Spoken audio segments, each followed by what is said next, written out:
got no interest in being a manager, I must admit. You know, it's something that I've never been interested in. It's not a passion of mine to be a manager of a football team.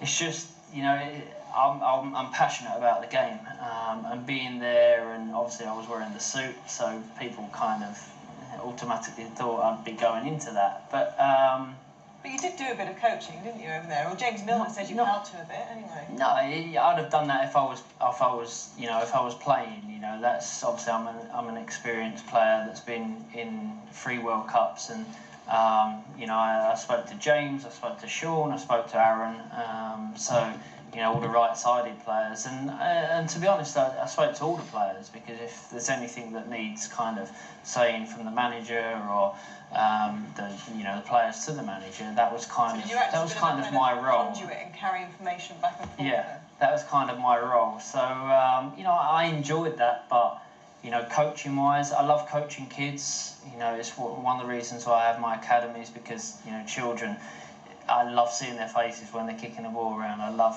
you know, the enthusiasm. I love the honesty, and that's one of the things I love doing. But you know, coaching a team, being manager at this point in my career, you know, I don't want to do that, and in the future, I don't think that will happen either. You've had so many great experiences in different countries now, as well as, you know, with one of the great managers, Alex Ferguson, in this country.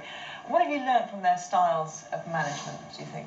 They're definitely all different. The managers that I've worked with, you know, I've been lucky because I've been able to work with some of the best managers in football. You know, Sir Alex Ferguson for me is the best manager ever in football. You know, I've been honoured to have, you know, been brought up as he was a father figure to me.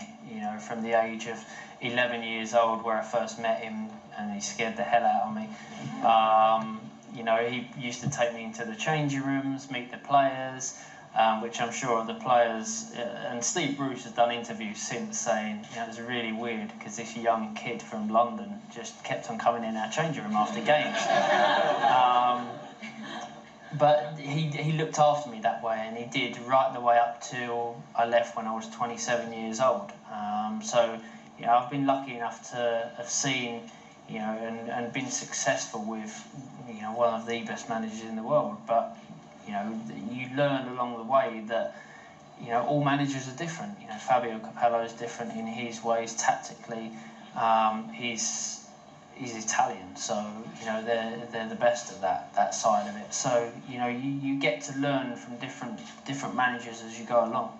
Why didn't it work for Fabio Capello, do you think, at this World Cup then? Because England had looked so promising during the qualifiers.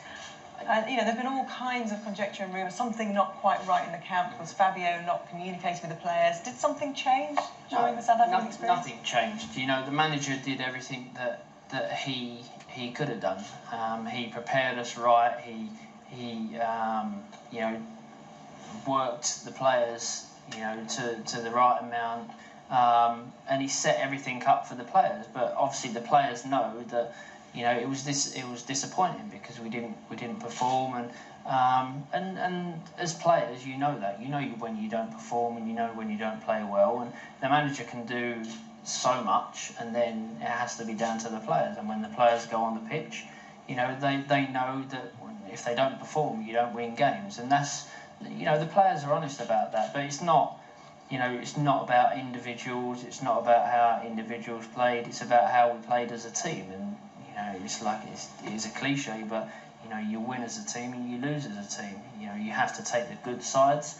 You enjoy those, but you know, with the bad sides, you have to learn from that. And this team will do that because we've got a lot of young players in the team. Do you think there'll be a reaction to these players when the league starts again, in the way, you know, similar to the reaction was after '98? Do you think these players are going to get vilified by the fans? I hope not, because you know, these players, a lot of the players will still be playing for the England team. So I hope not, but you know, we do live in a world where that does happen. So. You know, like I said, you do enjoy the good times, but you know, when the bad times come along, you have to learn from those and not just crumble. Because if you crumble, then you'll get more stick. And I know that, you know, from the season that I came back after '98, it was tough, and you have to just mentally block that out. Okay, we've got a question now from Twitter, David, I believe. So let's have a little look at the question. It's at Angry Britain, who asks, with your work for 2012, will you make yourself available as a player? Can we see you in a Great Britain team for the Olympics in 2012? I don't know. I hope I'll still be playing by then. Would you coach it then if you weren't playing it? No, the coaching role still McCarthy's doing the kit we've heard today. I know, So I just heard. It's great because I'm also working with Alistair, her husband, so he's very talented, and I know obviously Stella. So congratulations to her for that, because that's a great thing, but and a great thing for the team. We're definitely going to look the best, aren't we? Sorry, rest of the world, listening in here. But no, I definitely won't be coaching the team, but who knows, if I'm still playing and you know I'm still considered to make a difference to the team, then I'd love to be involved in it. But if not, then I'm definitely going to be there anyway. It's on your East manor, End of London, isn't it? it's in my manor, and you know, to be part of getting the the Olympics to the East End of London meant the world to me. It was one of the most one of the best experiences that I've experienced. To be there and to see